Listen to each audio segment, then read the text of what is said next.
Hello, sir.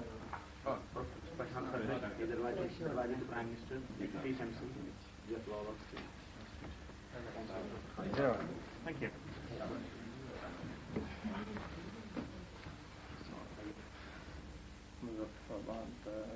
मौसम खासा मौसम का अक्सर जाने से पहले चेक करेंगे हम दोनों नहीं आपके बाद दौरा तो अवेलेबल होगा शॉप में we incidentally have rains since yesterday.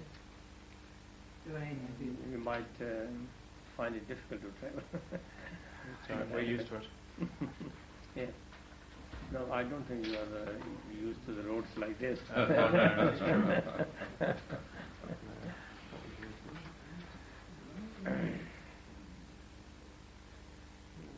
Nice you met Jalal and yes, we met some years ago. Some years ago, Yes, yes. when I came with Sir Gerald Hall. His neighbor from Boat Lane, From Leeds. Leeds Northwest, yes. very senior member of. We haven't had the You pleasure. met Claire Shah as well. Yes, that's right. We met before, yes. So I came with Sir Gerald Vaughan about 7 years ago. That's right. When we No, Gerald Vaughan, I think met last year also. With Gerald and Jeff came in '86, first time. Yes, came here. Yes, but I don't remember having met him since then. But Gerald Vaughan, have you seen him again? Met in London, yes, did. on one of the dinners. Yes. Right. Right. Yes. So, I think when I last saw you, which was in London, you were going on to America, were you? That's right. How did that trip go? Well, I think it's quite good. It's educative on both sides. Yeah. We also learn a lot and able to convey our feelings also to the concerned people. Well, that's why we're here, to learn and get first-hand experience. Thank you very What, much for coming. What was your feelings about Douglas Hurd's visit and his remarks today? I saw only part on the television. Yes. Mr. Douglas Hurd has not said anything new. I mean, that has been the consistent policy followed by the British government over the years. And it has been more favorable to India as you compare to Pakistan. What I wanted to say at this juncture about this statement is one or two things. One is that if the UN resolutions do not form the basis of any future understanding, then what is it? What is the substitute? Well, that is what is not spelled out by anybody. By simply negating one thing, sure. you really don't get anywhere. That means you're getting away from the already accepted norms of various conflicts to see how to resolve them. I wish he could have also spelled out that if they are not relevant, and what is relevant? What can form the basis? I think the confusion perhaps lies in, from my humble point of view, there's some details of the then agreement are perhaps under dispute. But if you remove the UN resolution, then we have absolutely no basis whatsoever left. But that means the next basis would be the militancy itself. Yes. And this is very dangerous. You see, you must have a political basis. If you rule out the political basis, then you are left straight away with militancy. It's militancy. And then secondly, placing India and Pakistan at par over the question of human rights and and support to violence is also not very fair in the sense that Pakistan is a party. Pakistan is alien to the Kashmir movement, and like Libya supporting Kashmir movement or somebody else supporting from outside. That is not true. Pakistan is a party, and Pakistan security has been under threat, you see, ever since through Kashmir. Therefore, we on the other hand, we have the crowds against Pakistan that they are not doing what they should be doing as a party. They're not doing enough. I mean, of course, there's a lot of international action and reaction, but what they should do. In specific terms, if India as a party is entitled to kill the people, Pakistan as a party is entitled to defend them. But that's what Pakistan has not been doing. I mean, it's not very fair to place them at par. You see, that will not resolve the issue. We've been trying our best to sell the idea of a political solution of the problem. The political solution definitely means providing some basis for a political dialogue. And if the basis is going to be that Kashmir is an integral part of India, but that is no basis. You cannot get an inch ahead from where you are stuck up at the moment. And which means the militancy will continue, and it may ultimately overtake the position. Today, even today, the political side in Kashmir is not compatibly strong compatible with the militancy there. It is slightly on the weaker side, and with the passage of time, the militancy might grow far stronger, and then this political exercise will also become absolutely redundant. You see, it will not mean anything. And yet there is time that we try to build up. Some steps definitely have been taken towards that end, but they are so mild and they are so slow in a fast-moving situation like this that they will not perhaps come up to the expectations that we have. So from our side, you see, we've been trying to lend our full support to the political side, rather making it very clear that militancy is not the answer to the situation. But unfortunately, the Indian side understands only the language of militancy. They don't. they so far refuse to understand the political language. They keep stuck up to the guns over integral part and so on and so forth, and that is not taking us anywhere. And the British government, we expect, I still expect that British government could play a more effective role for two reasons. One, that they are in a position to do that in the Commonwealth, or at least spelling out what is the ground reality, supporting the ground realities. A number of members of the British Parliament that we have met from time to time in the last 3-4 years, they clearly understand the position, but I personally feel, I'm sorry if I said that, don't mind my saying so, but I feel that no matter what the members of the British Parliament think, the government continues to think its own way.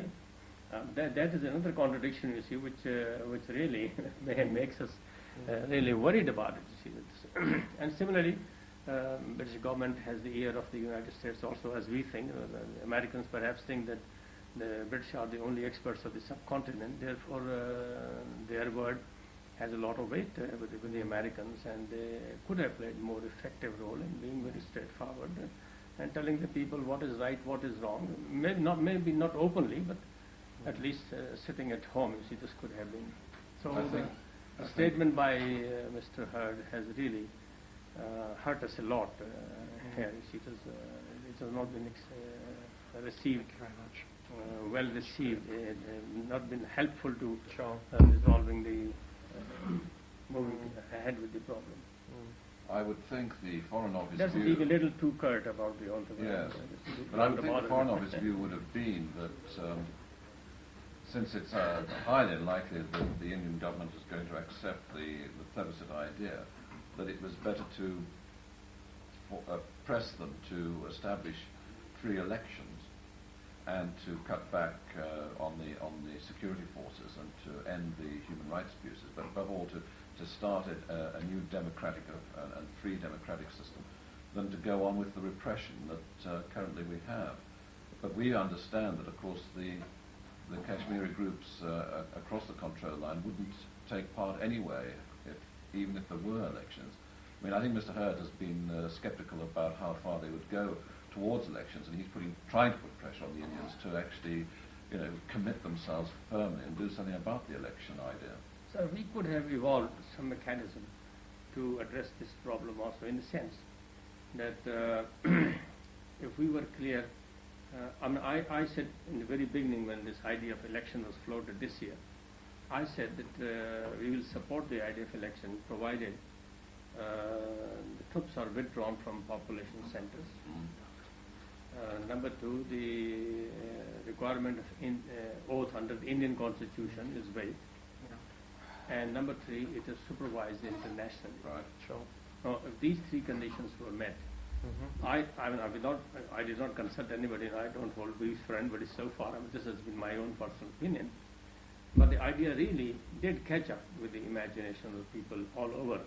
That is, it's a good idea, and that will pacify the situation, at least for the time being, de-escalate tension, and will provide us an opportunity conducive for a dialogue or free mix-up and exchange of views and all that sort of things, and activity would be generated. But then we have absolutely no idea as to what is the response in the United States and UK, whether this is going to be acceptable to India or not. And the Indians continue with their repression. And the repression, sir, is not against the militants. I mean, how many militants would there be in all if you were to count them by any standards? Sure. There would be not more than 5,000, 6,000. within 5 to 6,000 against 600,000 military men. Every country has an army, but I've never heard of an army like this. You see, with this out of proportion the concentration. But if they don't withdraw their troops, they don't mean to do it, because if they had meant it, they would have stopped at least killing the civilians. All right, go and kill the militants if you can, but what about the civilians, men, women, children? Everybody is being killed alike by them. That shows that they're hell-bent upon seeing it through militancy. So it's a bit disingenuous of Douglas Hurd to say that there must be a political process without laying down the same stipulations that you exactly, just yes, explained, yes. and saying that the British government would put pressure on the Indians to adopt those criteria, because clearly without them there cannot be an election. No. I mean, that is the minimum, you see. I think we cannot go beyond that. That too also was at a great risk that I made this statement here, and then I'm grateful to the people who really caught up with it, you see, and says, all right, if this is going to rid us from this disastrous situation, we might accept it. Well, I think that's very welcome, that position that you have. I mean, certainly would be the position that I think would be the most sensible step forward in the present situation, serious situation. But it's difficult to see the Indians conceding those Did they make conditions. any response at all to your visit? There's been no response from any side. I had here steamy representative from the American Embassy and the Deputy British High Commissioner. We did discuss these things with them. And apparently I felt that, you very rightly just now said, that it's a good idea to begin with, you see. But I don't have any official information as to the official response of the government of India. There's one uncertainty you might be able to clear up, because in the English press there was the impression given in the end of November that the Pakistan foreign minister was prepared to consider, although he said it would be the least favoured option, but he would consider an independent Kashmir as a possible solution should there be a plebiscite. Now, I mean, is that the case? Because some people today said that this was not an option which was on offer. So this is an option, but it is not available with us. Our position is that we are committed to the UN resolutions, and if we leave the UN resolutions unilaterally, then we are not left with anything to deal with. We will completely go out of track. If it is available with India. It might be available with the United States or UK or United Nations, but it's not available to us. Yes. That's why I said that if the people who can take responsibility, you see, on this score, if they were to spell it out and they were to say that here's an option that we want to discuss, it might be worthwhile. Yes. But for us to say that there is another option open, this deprives us completely of what we already have in hand. And we're not in a position to do that. Secondly, sorry for interruption. Secondly, the third option of an independent Kashmir is in conflict with the very partition plan. And number two, it is in conflict with the UN resolutions. Now, we are not in a position to make any alteration or any change in the neither in the UN resolutions nor in the partition plan. So that will put us in a very totally wrong position the moment we say that independent Kashmir option is available. India will, and Indians have already said this many a time. Jawaharlal Nehru himself said that it would be easier for them to hand over Pakistan on a platter to Pakistan, Kashmir to Pakistan, than to accept an independent Kashmir. That has been said by Jawaharlal Nehru many a time. And the Indians, even now, when we talk of independent Kashmir, academically speaking amongst them, they simply turn around and say, do you want to balkanize India? Do you want 600 states to become independent? And then the whole argument is reversed. So we are not in a position even to utter the word independent Kashmir. Sure. It lies entirely with India, with the UN and US and UK or somebody who can really speak to them. But we are not in a position to say anything about it.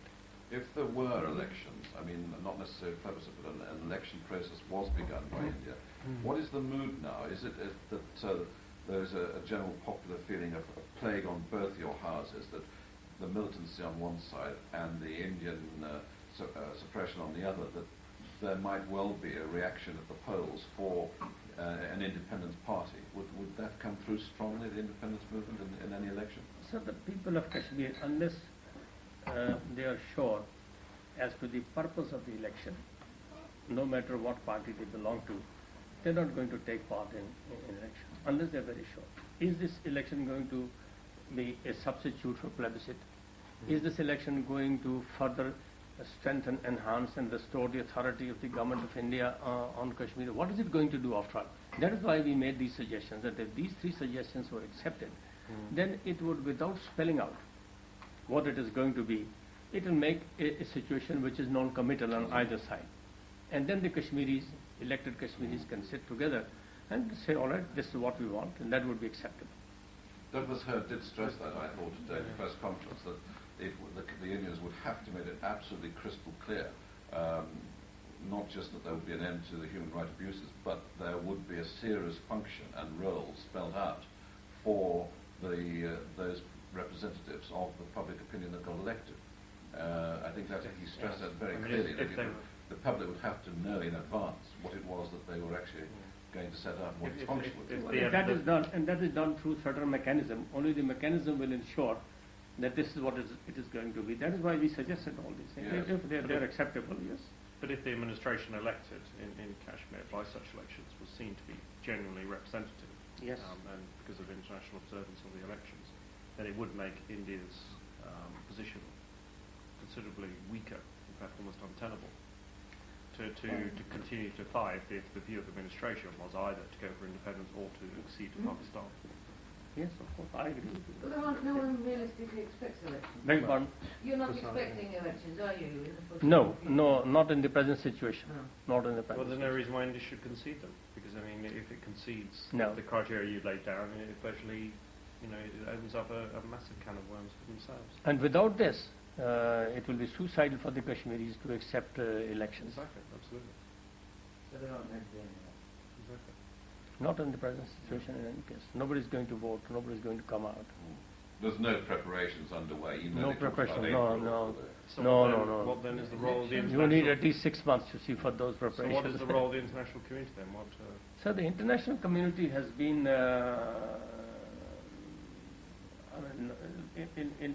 partly it has been non-committal, partly it has been impressed by Indian pressure, and India takes advantage of its size, weight, and political clout, which takes full advantage of that. But there is a problem which ought to be resolved. If it is not resolved, you see, if you check up with the account of this violation of the ceasefire line, recent violations by India, the way there is firing of medium-range weapons and automatics, they have not used long-range weapons as yet. But there's every preparation, warlike preparation going on already. And it might just trigger Escalate. Yeah, escalate. That must be a danger. And there's no mistaking the point that whatever both the countries have in the form of nuclear or conventional weapons, everything is going to be used, Yes. whether we like it or not. Nobody is going to stop it.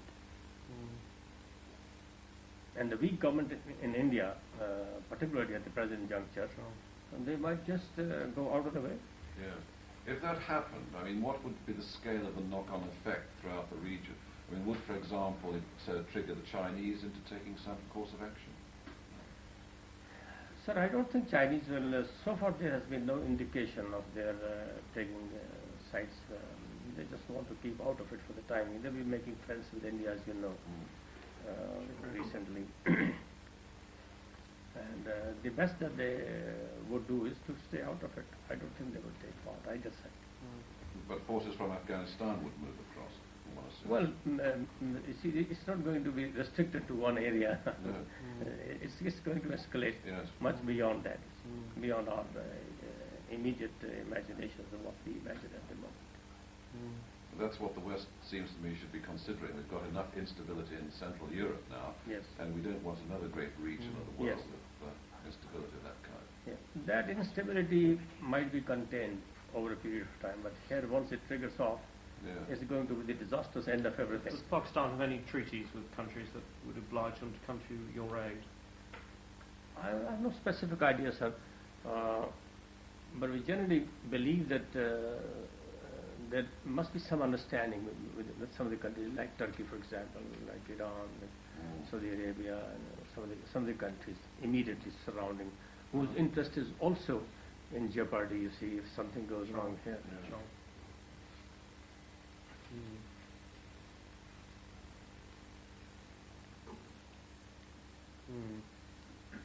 So you're not optimistic in the short term? There's no new developments that are coming. It's going to continue. See, I am temperamentally an optimist. I remember when I But, met you last, you said that. but the situation, unfortunately, is not very optimistic. Yeah. But there are possibilities on all sides. It may be not the most tactful question, but there is no difference of view between yourself and your party and the current Pakistani government on it, or are there differences No, in some areas no, of no. policy? Except that we have different parties. Yes. But otherwise, there's no differences. Working Policies, relations, you know. policies. No switch of emphasis, No. nothing. No. Well, except you would always want them to do more. That is different, yes, that's of course different. That's different, but I don't press them for doing what they cannot do at the moment. I know the limitations also, but that's what we wish. And what about it? What about economically? Has the government continued the same policy that's predecessors? Yes, they continue to. They haven't cut back on grants or. No, I mean, it is going on for the time being. You see, we have difficulties because of certain limitations. You see, government of Pakistan is also itself under a lot of internal, external pressure. But we are managing at the moment. It's going on. Today I noticed on the television Douglas Head announced several sizable grants for various projects in signing declarations with the Pakistani government. But would any of that project money, for example, the nursery education grants and things, would that come to your country or not, or is it strictly kept away? Well, generally the assistance which is granted by the UN agencies, that flows into other Kashmir also. But we have no specific idea as to what this particular concession is going to be, how it's going to work. But I think it will. Generally it does. Is Azad Kashmir sharing and benefiting from the growth, the overall growth in the Pakistan economy? Yes. Is the standard of living Yes. improving? Oh, yes. Is the growth in Azad Kashmir higher than the rest of the country? Yes, it is pretty higher than the rest of the country. Education, literacy rate, I know for you have a example, much higher, literacy rate, almost twice as electricity, high. health services, social services, you are better off than the rest of the country. Obviously we can't get across to the other side, but I mean, how does that compare? I mean, how are the villages there compared with yours? Sir, it was also quite developed area before this movement, 3-4 years back, you see, the movement started. But all the same, these 3-4 years, they have eaten away, you see, whatever counterproductive. Yeah. And whatever little economic growth had taken place has Dissipated. They've been badly hit by the loss of tourism, haven't they? Yes, And badly all the- hit by yeah. No, I by know tourism, schools are artisans, closed and workers, and many things, you see, Yeah. has dissipated. schools are still closed and schools in many places keep on getting closed and opening. I was just saying, we had a reception in Bradford just before, the day before we left. It's very depressing to come back here 7 years later and find, if anything, things have got worse rather than better. Yes, yeah, right. Because then we didn't have the refugee camps, and No. there was some shooting across the border, but Yes, the line of control, but nothing as bad as we've heard. Well, is it worse or worse? I mean, the uprising of the people, I think this is progress, really. Yes, I mean, they are suffering, but yes. I mean, it's laid stagnant for years. And of course, when people Well, I rise think- up, they're repressed, but it pushes, Well, pushes things forward to a I did make the resolution. point on Saturday, which is true, and it comes back to the point you made in your opening remarks about the profile of this issue in the British Parliament. And that is, I think, one difference from 7 years ago, positive side, is that it does have a much Yes. higher issue, Yes, I of think, course. in That's Britain, and certainly in the House of We Commons, are grateful to the people. than was the yes, case. And undoubtedly part of that is because of the, Of course. unfortunately, because of the violence, but also because of the work that you and your representative like Javid have done. Even in the American Congress, there has been a lot of improvement on this count. It's double-sided though, you see, because the period when the issues of Kashmir came most to the attention of people in Britain was when the two tourists During your visit. Yes. were seized as hostages. Yes. When, for the first time for at least 2 years, I mean, every newspaper carried stories about Kashmir. But the downside is that most of those stories were favourably disposed to the Indian arguments, Yes. because the Indians got the message across, well, we're offering free elections, Yes. we've only got the troops here because of this sort of militant activity. Yes, that's right. You see, and it's over. Well, that's the The downside. issues were raised, but it didn't help you particularly. That's right. But you One of got- the tragedies of the situation is that what Douglas Hurt said yesterday, that is in conformity with the Indian stand. Because Kashmiris fundamentally do not consider holding of elections any problem-solving affairs in the matters of Kashmir, because the Hurriyat Conference, the present political umbrella in Kashmir, has already discarded any election proposal under the Indian framework. Yes, yes. So the people of Kashmir have received this message of Britain, the British government rather, not the people. I think the people of Britain will be aroused by luminaries like you to the challenges that have emerged from Kashmir Sea. But the British government has sent a very wrong signal to the people of Kashmir. We fundamentally believe that the British government would rectify the mistake that was done in 1947. But in contrary to that legacy, what has come up is something which is unbecoming of a civilized government, because the selective application of standards of political behavior in different areas can spell disaster.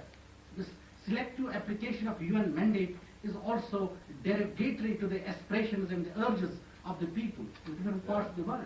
Yes, it doesn't seem to me you can rightly dismiss a UN resolution just because 30 or 40 years have gone by. I mean, that has been the case in all sorts of parts of the world, and eventually action sometimes has come about. You Yes, can't just dismiss it because of Other time. than to call this movement violence is also not justified. I'm sorry to say. Douglas Hurt has called it violence to stop violence from across. It's not violence. It's a recognized, internationally recognized movement of freedom, liberation, right of self-determination. And to dub it as violence, then you bring it to terrorism. And you But bring we are very sensitive, I have to be frank about that, because of Northern Ireland. I mean, we do not at all recognise that the IRA are at all fighting for freedom Sorry, of that the is, North. I mean, it's we not, regard their action as it's sort of not a similar violence situation and here. Here you see there are UN resolutions. British was the pioneer, you see, of those resolutions. Those resolutions were brought about by agreement. Yes. They were not forced upon the people, you see, through vote. They were agreements, and Britain at the top of it, and those are being violated, and it is in pursuance of those that the Kashmiris are today taking up arms. It's not similar to the Khalsa movement or to Mizo or to Naga or to IRA or something else. It's a totally different situation. It's an But internet. anyway, if I may point out, the basis for the peace in Northern Ireland is that the British government has said that the people of Northern Ireland can decide their future. So even though it's not a disputed territory in international law, it is part of Britain in international law, the basis of the peace Yes. is that the majority within Northern Ireland will decide, and at the moment the majority wants to stay with Britain, so that has to be accepted. But if that changed, so, I mean, that applied to Kashmir would make you happy. That's your response. You should say that to Douglas Yes, Howard. we- If he is one of the leading exponents of putting a plebiscite for people in Northern Ireland to determine their future, why does he object to Why one? object to Kashmir? Yes, you are very right. Yes, you're very right. Yes, that's right. Because we are totally opposed to referenda in principle as a conservative government, but he's prepared to have one in no sense. Why not in Kashmir? In another country. Yes, the people from across the ceasefire line. Oh, They right. represent Shawl and this Sardar. Yes. And this lady from across. How long have you been across? I have been always across. This side. Yeah, Always. this side. You haven't just sort of managed to escape. I have in the been last here years, for the last few years. Right. During the moment I crossed the ceasefire line. The basic thing that has to be kept in view is that Kashmir is a long-standing dispute, and Kashmiris have arisen because they consider that this dispute has to be resolved according to their aspirations. India has some interests, maybe strategic, maybe other interests vis-a-vis Kashmir, related to Kashmir. And Pakistan has as well strategic interests in Kashmir. China may have some strategic interests in Kashmir. Some foreign powers may have some strategic interests in Kashmir. But what is very, very important, till one single Kashmiri and one single Pakistani is on ground, this dispute has to be here. This region cannot be stabilized till the Kashmir problem is resolved. This is the basic essence of the situation is that Kashmir problem in the interest of the peace of this region has to be resolved. It is not possible to have a complete genocide of Kashmiri people. And it is not possible that the Pakistan vanishes from the scenario of the scenario, the global scenario. Pakistan has a claim for Kashmir, genuinely a claim for Kashmir as per rules of partition. India has a false claim because the ratification of the accession has not been done. The issue was taken to the world community by India. And above all, the ground situation, the existing realities, the ground situation goes against India. Not a single Kashmiri is going to reconcile within the Indian framework. The government of Azad Kashmir, that is the representative government of people of Jammu and Kashmir, which represents the aspirations of people of Jammu and Kashmir. It has been restrained by the government of Pakistan every time not to take that role which escalates the situation in the region. As you earlier pointed out, something emerging in the discussion, Afghans and other people, they are ready to come. If they can go to teach India, why can't they come to Kashmir? It is government of Pakistan that is stopping the escalation. And if Sardar Muhammad Abdul Qayyum Khan could raise the barrel of the gun in 1947, what stops him? It is the government of Pakistan stopping him not to do that, escalates the situation, and it leads to a disaster. That can be a nuclear disaster once it comes to your fate and destiny. So what has to be acknowledged is the ground situation, the existing realities, that people of Kashmir have risen, and they have risen against Indian might, and they are not in a mood of reconciliation within the Indian framework. This is the biggest reality that has to be taken the cognizance. So if this reality is taken into cognizance by the international community, by friends, by well-wishers of peace, by the problem creators, I should say, then I hope that good sense will prevail to everybody. A very important question was asked to the Prime Minister Benazir Bhutto yesterday, that in the CNN, she was in an interview, that Madam Prime Minister, would you see that the Israel-Palestinian type of something can emerge in this region? She answered, it was a very remarkable answer, that India is not ready to accept any type of mediation. India refused the mediation of United Kingdom, while as Pakistan welcomed the mediation of United Kingdom. When a settlement has to be evolved, what is important? If an institution that has been delegated legal powers to resolve such issues in the interest of peace, that has not succeeded in resolving this issue till date. Its Secretary General offered its mediation, maybe outside the framework of UN resolutions. There could be discussions with the genuine leadership from here and across, and the leadership from Pakistan and India participate under some mediatory role.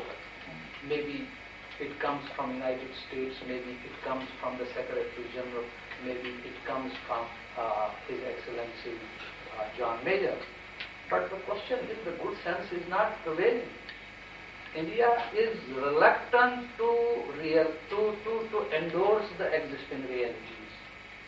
So what is important, that you shall have to prevail upon the Indian point of view, that it shall have to get out of the nonsense approach that Kashmir has ever been, or it can be, an integral part of India.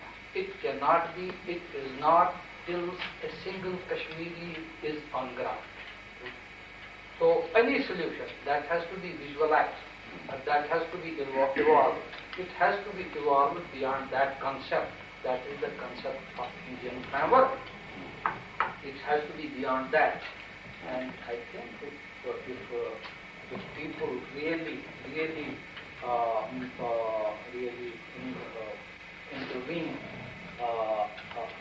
on rationally, if there is a rational approach to the problem, I hope that this is not that a big issue which cannot be resolved. Bigger issues on the globe have been resolved, provided good sense prevails. So one thing which encourages India continues is the infinite weakness of the world community. I mean, whenever India says no to something, then the world community looks for a fallback position. And they have continued to find out fallback positions one after the other. And that goes on encouraging India to go ahead with what she wants to do. Well, some line must be drawn by the world community. This is here, you cannot cross this anymore. No fallback position. So what is going to force India to change its position and allow the problem to be internationalised? Sir, I tell you, this is exactly a question, Jeff, which has been asked to me by some American congressmen and their staffers. I said, if you can do nothing more, you stop aiding India and leave India and Pakistan to themselves for some time, and I'll tell you that they'll come to senses. But India is superpower on one side, being supported by Russia first, now supported by Europe and America. Why should she? She's not obliged to really respond to anything positively. Sure. If you were to stop it, don't aid Pakistan, don't aid India. Stop it for some time. You mean military aid? Military, economic, all aid should stop. Yes, and leave Pakistan and India to themselves. I assure you, it will be resolved. Would the resolution be a division possibly? I mean, if there were a plebiscite, one assumes that Jammu would want to go with India. I mean, would there be a deal struck available to divide the country? Sir, in reply to this, I have repeatedly maintained that let the non-Muslim and Muslim committed leadership, there are non-committed people also neither here nor there, but the committed people, let the committed leadership from both sides meet. And if we cannot live together like friends, we can part like friends. But if we can live together, then why should we be forced to partition? Yes, It's very simple. You see, you need not to undertake a very huge exercise. It's just making 3 or 4 people from this side and 3 or 4 people from that side sit together in a meeting. Anywhere in the world, in London, in America, in Delhi, and we will immediately, within a few hours, we will be able to find out whether we can live together or not. Are there any Hindu groups that are part of your alliance? The Hurriya? No. It's a purely Muslim organization in that sense. How strong is the conference? We have been living together. We have been living together. And Mahatma Gandhi said that I see a ray of hope in Kashmir alone, where not a single right took place till date. Well, it is not that strong because it's not under one unified leadership.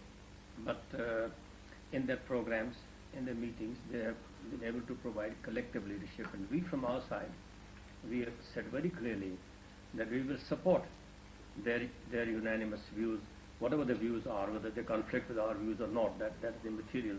We'll support them. So there's complete unanimity. Really, so if they took a different view to you, but they were unanimous, you would support them? We will support them. If they're unanimous, we'll support them. That we have said very clearly. And how strong are they? Well, they're pretty strong at the moment. Quite But new. there's some militant outfits who are getting out of the pale of the Hurriyat conference. There are already some of them, but some of them are getting stronger. And that is one of the apprehensions which I have expressed to my foreign friends. That they may not be quite aware of the situation, how it's escalating quietly. But there are militant outfits, new outfits, which are coming into existence. And they're joining in the movement there. That's 37, is it? 37. Is it 37? There are 37 parties, political parties all told. Does the conference renounce violence? Has it taken a position on violence?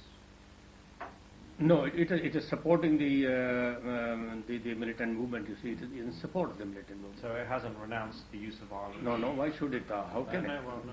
Of the 37 parties in it, how many favour an independent Kashmir? It's only one.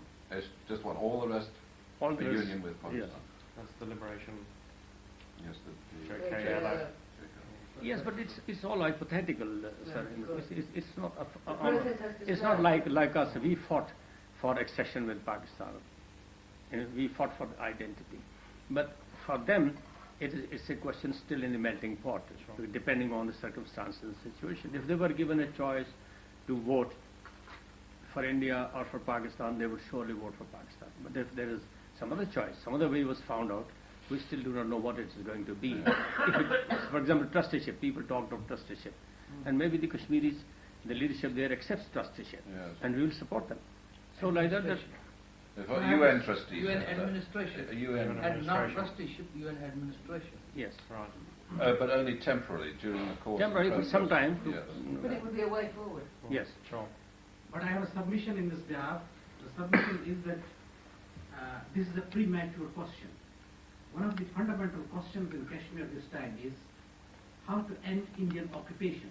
Because all the factions, whether they support independence or they support accession with Pakistan, are unanimous on the point They are unanimous on that. Indians must vacate. Yes. This is number one. Second submission is that the bilateralism that is being talked loses much of its steam. Then one of the parties to the dispute, that's India, does not accept it as a dispute.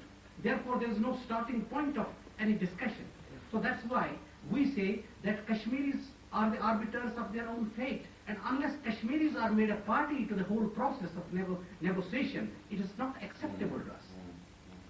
Sir, I made it still easier by saying that let India concede right of self-determination on any condition whatsoever, and we'll accept it. Not, in other words, you're then not insisting on the UN resolutions. Sir, we are insisting on the solution of the problem. Yeah. But if we were to play any role and we Yeah. were asked how to go about it, what Yeah. mechanism could be employed, then it has to be through the United Nations. But somebody has a substitute, Yeah. of which we do not know as yet. But if there's a substitute, we are not averse to it. Because the UN framework doesn't take any account of independence as an option. No, does it? it rather there closes would it be a down. problem now. It closes it down.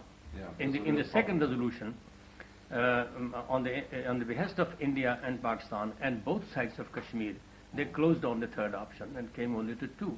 Yeah. But there was some mechanism could be evolved. I don't know who could do it, but if there is a departure, somebody should be able to do it. We have no means to get out of it.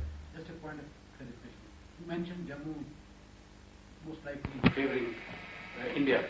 Maybe you had the population structure in your mind. That's Just what I for a said point you of would, yeah. that the Jammu province of the state of Jammu and Kashmir had 51% Muslim majority. So has the frontier province, which comprises of Ladakh and Pakistan. So none of the three provinces of the former state of Jammu and Kashmir, all three had Muslim majority. It's only 3 districts of the state which has a non-Muslim majority. They are situated in the Jammu province. Even if Of the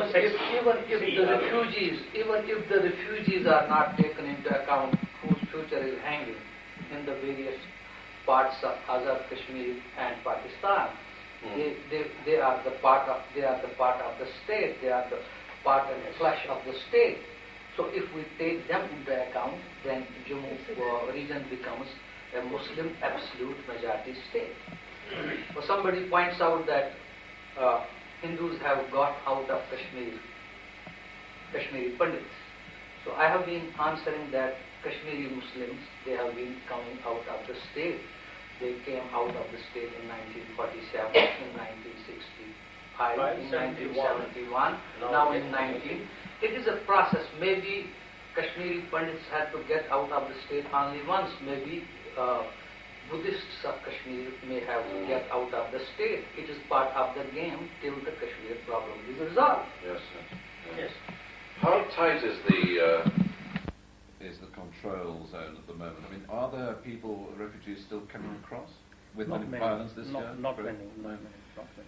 Because it has got so much worse. I thought this year attempts might be made. No, not they were evacuated, cleared about 5 kilometers from the ceasefire line I see. to inside. So there is a buffer zone Yeah.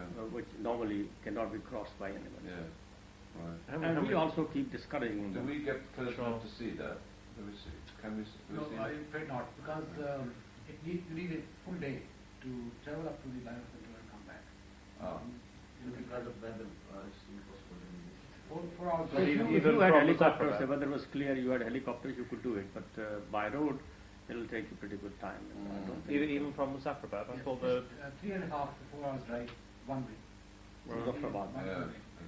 right. In fact, it's just like another mountain. I mean, Sure. you No, I went last time. I went to